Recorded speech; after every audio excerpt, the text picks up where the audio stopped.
Hello everyone, so welcome back to Vijay sir's academy. तो guys आज के इस वीडियो में हम डिस्कस करने वाले हैं हमारे FYJC के बुक कीपिंग का चैप्टर नंबर 1 का पार्ट 2। तो पार्ट 1 तक हम लोग ने लास्ट लेक्चर में कर लिया था, जिसके अंदर हम लोग ने बुक कीपिंग का मीनिंग देखा था, उसका डेफिनेशन देखा था, कुछ इंट्रोडक्शन भी देखा था। तो आई होप सभी लोग ने वो वीडियो को देखा होगा। तो आज इस पर्टिकुलर वीडियो के अंदर हम लोग कवर करने जा रहे हैं हमारे बुक कीपिंग का फीचर्स और उसके क्या क्या इंपॉर्टेंस है, और बुक कीपिंग और अकाउंटेंसी के बीच में बेसिक डिफरेंस क्या है।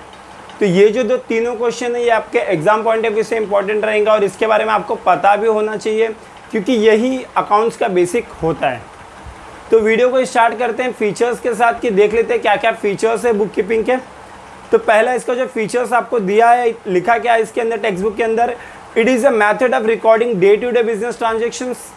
तो ये मैंने आपको ऑलरेडी बता दिया है कि जो आपका अकाउंटेंसी जो बुक कीपिंग है उसका मतलब ही यही होता है कि आप रोज़मर्रा की ज़िंदगी में जो चीज़ें ट्रांजैक्ट करते हो अपने बिजनेस के अंदर, वो सारी चीज़ों को आपको उस बुक के अंदर, बुक्स अकाउंट बुक के अंदर लिखना होता है। उसको हम लोग बुक कीपिंग बोल सकते हैं। अभी तक हम लोग ने उसे एनालाइज नहीं किया है, सिर्फ अभी तक हम लोग ने क्या किया है, उसे लिखा है, बुक के अंदर लिखा है। सेकेंड जो उसका फीचर है वो है only financial transactions are recorded.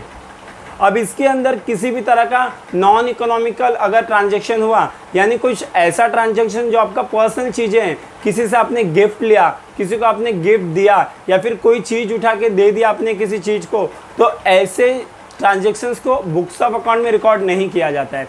जब किसी भी तरह का फाइनेंशियल ट्रांजैक्शन होगा जिसके अंदर पैसा इन्वॉल्व होगा, हम लोग उस चीज़ को इसके अंदर रिकॉर्ड कर सकते हैं।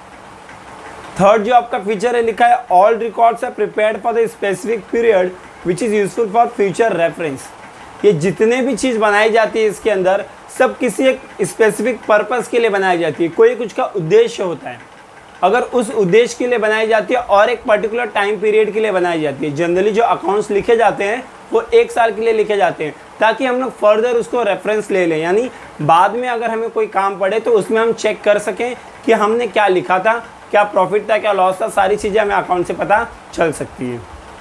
अगला जो आपका फीचर है वो है records of transaction are based on rules and regulation.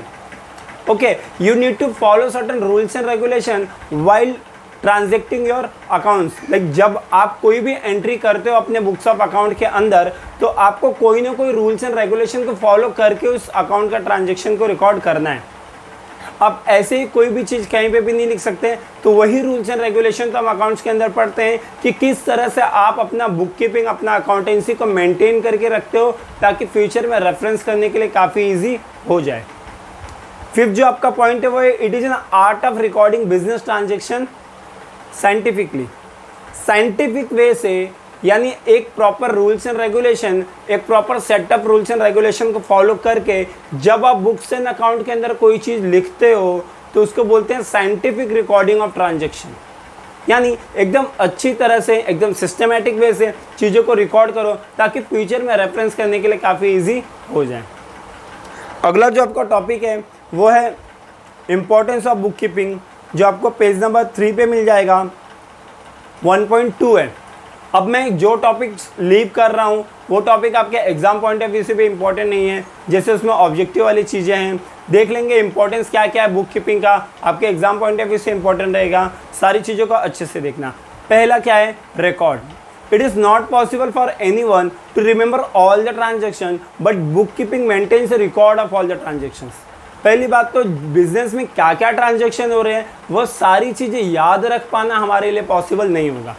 जब वो सारी चीज़ें याद रख पाना हमारे लिए पॉसिबल नहीं होगा, तो कहीं ना कहीं बुक कीपिंग हमें हेल्प करता है इस चीज़ को रिकॉर्ड करने, और फ्यूचर में उसे रेफरेंस करके याद करने के लिए काफ़ी हेल्प करता है। Records all transaction permanently and systematically in the books of account. पहली बात तो ये परमानेंट होगा। दूसरी बात, जैसे मैं आप लोगों को बताया कि ये सिस्टमेटिक वे से आप रिकॉर्डिंग करते हो, ताकि फ्यूचर में आप इसे रेफरेंस कर पाओ। सेकेंड है financial information. You get a proper financial information if you will record all your business transaction in your books of account. आपको फाइनेंशियल इंफॉर्मेशन काफ़ी अच्छी तरह से मिल जाएगी अगर आपने सारे के सारे ट्रांजेक्शन आपके बुक्स ऑफ अकाउंट में आपने एंटर कर दिए। तो जैसे आपके असेट कितने, आपके लाइबिलिटी कितने, लाइबिलिटी मीन्स कर्ज, असेट मीन्स जितना भी आपका जमा पूंजी है वो, इन्वेस्टमेंट जो आप कंपनी में इन्वेस्ट करते हो, स्टॉक्स यानी इक्विटी शेयर आपने लेके रखा है बहुत ज़्यादा तो स्टॉक भी बोलते हैं, और सामान का भी स्टॉक होता है। तो स्टॉक मतलब कोई चीज़ों को जमा करके रखना।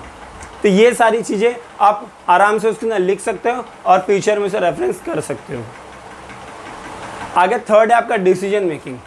फ्यूचर में आपको कोई भी डिसीजन लेना है बिजनेस रिलेटेड, अगर सारी चीज़ें बुक्स ऑफ अकाउंट में लिखी गई होगी तभी आप उस चीज़ को क्या कर सकते हो, फ्यूचर में रेफर करके उस चीज़ को एनालाइज कर सकते हो। फोर्थ है आपका controlling. Book keeping enable executive of a business to control the activities of the business. Business में जितने भी एक्टिविटी होते हैं, जितने भी काम होते हैं, सारी चीज़ों को आप अच्छी तरह से कंट्रोल तभी रख सकते हो जब आपके बुक्स ऑफ अकाउंट के अंदर प्रॉपर एंट्री की गई हो तब। अगर आपने प्रॉपर एंट्री नहीं किया तो आपको समझ नहीं आएगा चीज़ें क्या सही हो रही है क्या गलत, और जब आपको सही और गलत का फ़र्क नहीं पता चलेगा तो आप किस तरह से कोई चीज़ को कंट्रोल कर सकते हो। यानी बुक्स ऑफ अकाउंट के लिए ये चीज़ ज़रूरी है कि आप कंट्रोलिंग आराम से कर सकते हो। फिफ्थ है एविडेंस, सबूत।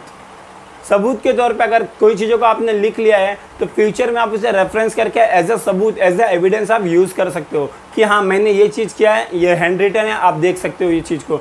Needs a financial evidence to produce in a court of law. अगर कोई केस कुछ बिजनेस में हो गया कोई प्रॉब्लम और बात कोर्ट तक चली गई तो वहाँ पे भी ये बुक्स ऑफ अकाउंट को आप दिखा सकते हो कि ये डेट पे ये ट्रांजेक्शन हुआ था, आप यहाँ पे देख सकते हो। सिक्स्थ है tax liability. Book keeping is useful to find out a tax liabilities. Income tax हो गया, प्रॉपर्टी टैक्स हो गया, जीएसटी हो गया, ये सारे टैक्स के बारे में भी इंफॉर्मेशन आपको बुक कीपिंग से मिल सकती है, जो कि बहुत ज़्यादा इंपॉर्टेंट हो जाता है किसी भी बिजनेस एक्टिविटीज़ के लिए। तो आई होप सभी लोगों को फीचर और इम्पोर्टेंस अच्छे से समझा होगा। एक एक पॉइंट को लाइन टू लाइन एक्सप्लेनेशन इस पर्टिकुलर सीरीज़ के अंदर आपको मिलेगा। जितना भी FIJC का अकाउंट में कवर करने वाला हूं, तो प्लीज़ चैनल को सब्सक्राइब कर लेना और वीडियो को ज़्यादा से ज़्यादा शेयर करना। आगे मैं जो टॉपिक कवर करने जा रहा हूँ वो भी आपका topic exam point of view से काफ़ी इंपॉर्टेंट रहेगा। Difference between book keeping and accountancy. ये काफ़ी लेंदी टॉपिक होने वाला है, वीडियो भी थोड़ा सा बड़ा हो जाएगा लेकिन आपके लिए इंपॉर्टेंट रहेगा। स्टार्ट करते हैं पहले पॉइंट से। बुक कीपिंग क्या होता है? Concern with classifying, recording and classifying the business transaction. पहली बात तो आप उसे रिकॉर्ड करते हो, फिर उसे क्लासीफाई करते हो यानी अलग अलग करते हो। वहीं पर अकाउंटेंसी का मतलब क्या होता है? अकाउंटेंसी का मतलब होता है उसे क्लासीफाई करो, फिर उसे समराइज करो, फिर उसे एनालाइज करो, फिर उसे इंटरप्रेट करो। इंटरप्रेट करना यानी जो चीज़ आपने लिख लिया, अब उस चीज़ पे आपको क्या करना है, उस चीज़ पे आपको उसको आगे लेके जाना है, इंटरप्रेट करना है, उसे समझना है, जितना भी आपका फाइनेंशियल डेटा है उसको। तो यहाँ पे आपने देखा तो सिर्फ क्लासीफाई और रिकॉर्डिंग था, मगर यहाँ पे क्या है, समराइजिंग, एनालाइजिंग, इंटरप्रेटिंग, अकाउंटेंसी में सारे वर्ड भी आ गए। यानी आपको एक कदम आगे जाना है। मैंने आपको लास्ट लेक्चर में एक लिस्ट बताया था कि कैसे हम चीज़ों को बुक कीपिंग में एंटर करते हैं, उसके बाद हम लोग जनरल एंट्री पे जाते हैं, फिर लेज़र पे जाते हैं, फिर ट्रायल पे जाते हैं, फिर बैलेंस शीट बनाते हैं, किस तरह से आपका फाइनल अकाउंट होता है, सारा एक लिस्ट होता है वो। आपका सेकेंड जो है वो है स्टेजेस। ये क्या है? बुक कीपिंग एक प्राइमरी स्टेज है, यानी आप जब स्टार्टिंग में बुक्स ऑफ अकाउंट लिखना चालू करते हो तो उस समय आप क्या करते हो, बुक्स एंड अकाउंट के अंदर प्राइमरी स्टेज में लिखते हो बुक कीपिंग के केस में। वहीं पर अकाउंटेंसी की बात करें, अपार्ट फ्रॉम प्राइमरी स्टेज को छोड़ के बाकी जितने भी स्टेज होते हैं सबके सब अकाउंटेंसी के अंदर आते हैं। ऑब्जेक्टिव क्या है? बुक कीपिंग का ऑब्जेक्टिव क्या है कि keeps a record of all the financial transaction in a proper and systematic manner. जितना भी आपका ट्रांजैक्शन था सारी चीज़ों को ये प्रॉपर और सिस्टमैटिक मैनर से आपके बुक्स ऑफ अकाउंट में लिखता है। वहीं पे अगर अकाउंटेंसी की बात करें तो accountancy is to prepare to financial statement and further communicate the information to the relevant authorities. पहली बात तो अकाउंटेंसी का जो पर्पस होता है वो क्या होता है, आपको फाइनेंशियल स्टेटमेंट क्रिएट करके देता है कि आपने क्या खोया क्या पाया पूरे साल में, वो सारी चीज़ें, और वो चीज़ को रेफ़र कर सकते हैं कोई भी फाइनेंशियल अथॉरिटी, जो रेलेवेंट अथॉरिटी होते हैं, जो बड़े बड़े लोग होते हैं कंपनी में। जब आप कंपनी चलाते हो तो गवर्नमेंट का भी आंख आपकी कंपनी पे होता है कि आप क्या कर रहे हो, वो वहाँ से देखते रहती है। तो आपको वो सारी चीज़ें गवर्नमेंट को यानी बड़े बड़े अथॉरिटीज़ को दिखाना होता है। तो वो चीज़ बुक कीपिंग से नहीं, वो चीज़ अकाउंटेंसी से पॉसिबल हो सकती है। आपका फोर्थ है रिस्पॉन्सिबिलिटी। रिस्पॉन्सिबिलिटी किसका है? Junior staff is responsible. जो जूनियर स्टाफ होते हैं ना, जो छोटे लोग होते हैं, वो लोग बुक कीपिंग का काम करते हैं। वहीं पे अगर अकाउंटेंसी की बात करें तो ऑब्वियसली वो बड़े लोग करते हैं, यानी सीनियर स्टाफ के लोग का रिस्पॉन्सिबिलिटी होता है अकाउंटेंसी का। आउटकम क्या है, बुक कीपिंग का जो आउटकम निकल के आता है, बुक कीपिंग आप क्या करते हो, जनरल एंट्री करोगे, ज़्यादा से ज़्यादा लेजर करोगे। मगर अगर वहीं पे अकाउंटेंसी की बात करें तो प्रॉफिट एंड लॉस स्टेटमेंट और बैलेंस शीट, ये दोनों चीज़ें अकाउंटेंसी के अंदर बनती है। अभी आपको टेंशन लेने की जरूरत नहीं है कि प्रॉफिट एंड लॉस क्या होता है, बैलेंस शीट क्या होता है, वो सारी चीज़ें मैं आप सभी लोगों को बाद में एक्सप्लेन कर दूंगा, क्योंकि अभी हम लोग इनिशियल पीरियड पे, अभी हम लोग फर्स्ट चैप्टर पे, धीरे धीरे हम लोग चीज़ों को आगे सीखेंगे।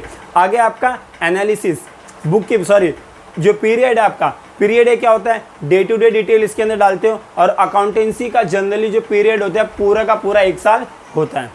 एनालिसिस क्या है, book keeping does not require any analysis. Book keeping के केस में आप किसी भी तरह का एनालिसिस नहीं करते हो, लेकिन वहीं पे अगर अकाउंटेंसी की बात करें तो उसका तो काम ही है चीज़ों को एनालाइज करना और उस चीज़ों को आगे लेके जाना। आगे decision making, management can not take a decision with the help of book keeping. Book keeping के ऊपर मैनेजमेंट कोई डिसीजन नहीं ले सकता, क्योंकि जैसे आप लोगों को पता है ये एक प्राइमरी एंट्री है, बस अभी हमने लिखा है, उसे हमने एनालाइज नहीं किया, उसे हमने समराइज नहीं किया, हम उसे इंटरप्रेट नहीं कर सकते। तो कोई भी डिसीजन मैनेजमेंट बुक कीपिंग के बेस पे तो नहीं ले पाएगा। But in case of accountancy we can summarise, we can interpret, we can classify, ये सारी चीज़ें हम लोग अकाउंटेंसी में कर लेते हैं। इसी वजह से अकाउंटेंसी के केस में क्या होता है कि मैनेजमेंट उस चीज़ को देख के कोई ना कोई डिसीजन तो ले लेगा, जो कि बिजनेस के लिए काफ़ी हेल्पफुल होने वाला है। आपका लास्ट पॉइंट है skill require, analytical skill not require for book keeping. Book keeping जब लिखने वाला जो बंदा होता है उसके अंदर एनालिसिस करने का स्किल नहीं होना चाहिए, हुनर नहीं होगा तो भी चलेगा। But in case of accountancy you need a special skill to analyse your account. आपके पास एक ऐसा हुनर होना चाहिए ताकि आप बुक्स ऑफ अकाउंट को अच्छी तरह से एनालाइज कर सको। तो ये बेसिकली जितने भी पॉइंट थे इसके अंदर डिस्टिंग्विश के, सबके सब इंपॉर्टेंट है। आई होप सभी लोगों को अब बुक कीपिंग और अकाउंटेंसी का डिफरेंस पता होगा कि कौन सा प्राइमरी स्टेज पे आता है, कौन सा लास्ट में आता है, बुक कीपिंग में क्या क्या चीज़ें होती है, कैसे कैसे लोग करते हैं, कितने सालों के लिए, कितने कितने उसके टाइम पीरियड होते हैं, एनालिटिकल स्किल किस तरह का चाहिए, ये सारी की सारी जानकारी आपको बुक कीपिंग और अकाउंटेंसी के बारे में मिल चुकी होगी। तो अभी के वीडियो में बस यहीं तक, ये 3 टॉपिक तक जैसे मैंने आप सभी लोगों को बोला था यहीं तक करेंगे। अगले जो आपका पार्ट आएगा उसके अंदर आगे के टॉपिक को कवर करेंगे। तो प्लीज़ चैनल को सब्सक्राइब कर लेना, उस वीडियो को ज़्यादा से ज़्यादा शेयर करना। अभी के वीडियो में यहीं तक रखते हैं, मिलते हैं अगले वीडियो में। तब तक के लिए bye bye, take care, be safe and be at home.